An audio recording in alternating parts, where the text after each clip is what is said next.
पे बहुत ज़्यादा बाहर के डिशेस देखने को मिले जो कि पहले पाकिस्तान में नहीं होते थे, और फैमिली के लिए बहुत अच्छा है, सिक्योरिटी वाइज भी बहुत अच्छा था, एंड वी ट्राइड एवरीथिंग, बहुत मज़ा आया।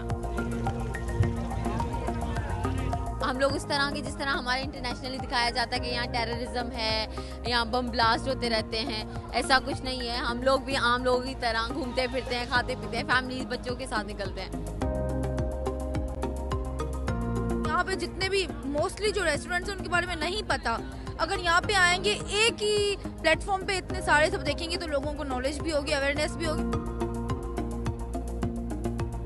एक तो ये पहले शुरू हुआ था तो इससे एक अलग सी अटैचमेंट है, लगते तो और भी इसको देख के हैं, लेकिन यहाँ की बात अलग है।